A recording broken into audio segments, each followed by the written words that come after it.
अत्याचारी कानून है, भाव नहीं तय कर सकते वो अपनी वस्तु का। किसानों को अपनी वस्तु का भाव तय करने का अधिकार देना ही पड़ेगा, क्योंकि सड़क पे बैठा हुआ जो जूता बनाने वाला कर्मचारी है ना, कारीगर, वो अपने जूते का भाव तय कर लेता है, तो 77 करोड़ किसानों को भाव तय करने का अधिकार क्यों नहीं होना चाहिए? और किसान को मालूम है कितनी मेहनत लगती है, कितना हिम्मत लगती है खेती करने में, शहर वाले को क्या मालूम? तो भाव तय करने का अधिकार तो किसान को मिलना ही चाहिए।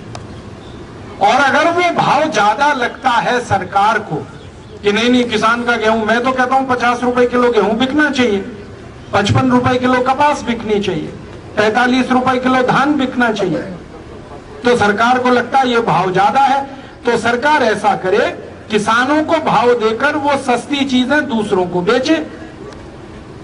सरकार के पास टैक्स के बहुतेरे पैसे हमने दे रखे, किसान से खरीदे 50 रुपए किलो गेहूं और गरीब आदमी को बेचना है 15 रुपए किलो, तो 35 रुपए किलो की सब्सिडी दे दे सरकार।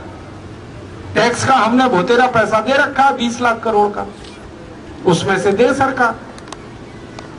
तो आप बोलेंगे वो पैसे नहीं निकले, तो मैंने उसका हिसाब निकाल रखा, वो पैसे निकल आएंगे। कैसे निकल आएंगे?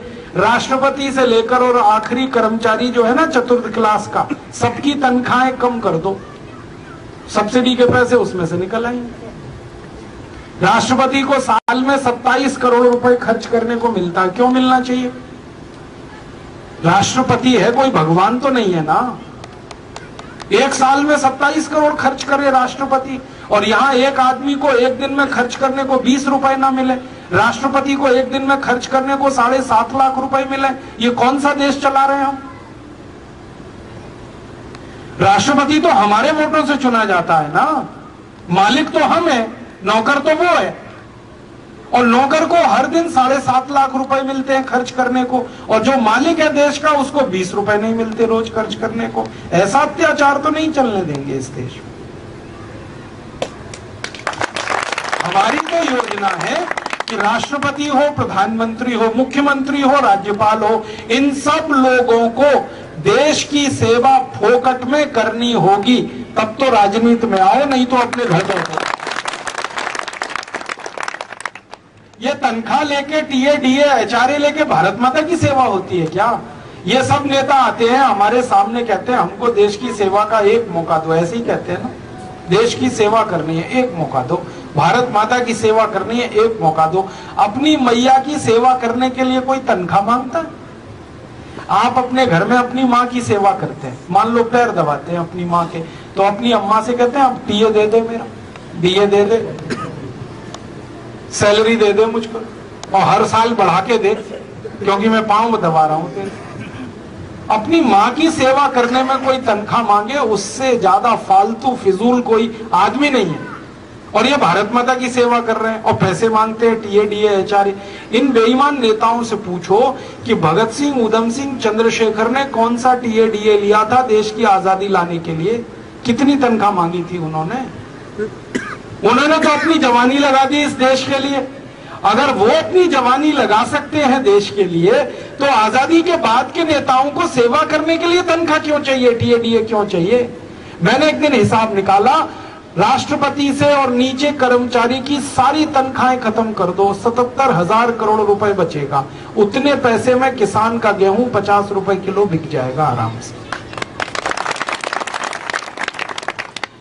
एक दिन एक नेता कहने लगा, राजीव भाई आप तो बड़े खतरनाक आदमी हो, सबकी तनख्वाह टीए डीए खत्म करोगे? मैंने कहा हाँ करना ही है, क्योंकि राजनीति कोई धंधा थोड़ी है, व्यवसाय थोड़ी है, ये तो सेवा का काम है।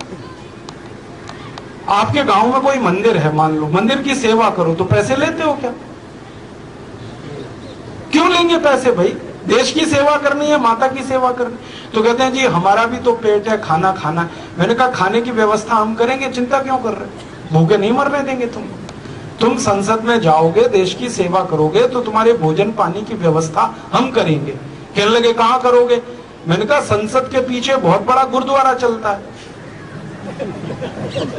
मालूम है ना आपको?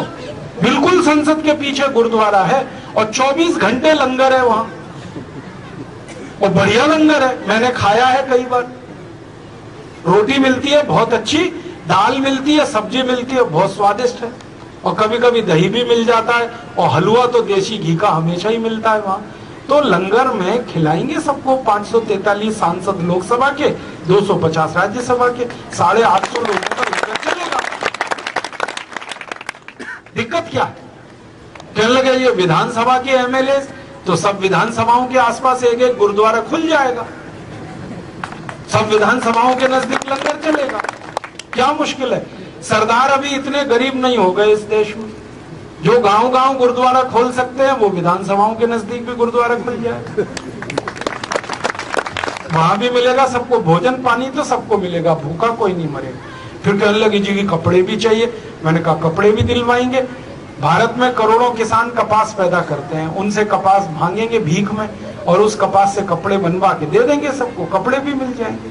और बाकी तो सब मुफ्त में मिलता ही है। आपको मालूम है रेल यात्रा फ्री है सब नेताओं की, हवाई जहाज यात्रा फ्री है सब नेताओं की, बस की यात्रा फ्री है सब नेताओं की, घर फोकट में मिलता है सबको, बिजली फोकट में मिलती है, पानी फोकट में मिलता है, टेलीफोन फोकट में मिलता है। ये तो सब फोकट में मिला ही हुआ है। खाना और कपड़ा ये दिलवा देंगे उनको, फिर तनख्वाह किसके लिए चाहिए?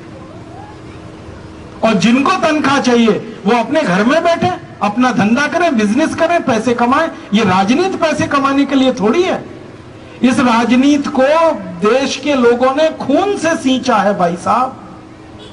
भगत सिंह का खून लगा है, उधम सिंह का खून लगा है, लाला लाजपत राय ने खून दिया है, 7,32,780 क्रांतिवीरों ने खून दिया है इस राजनीति को सींचने के लिए।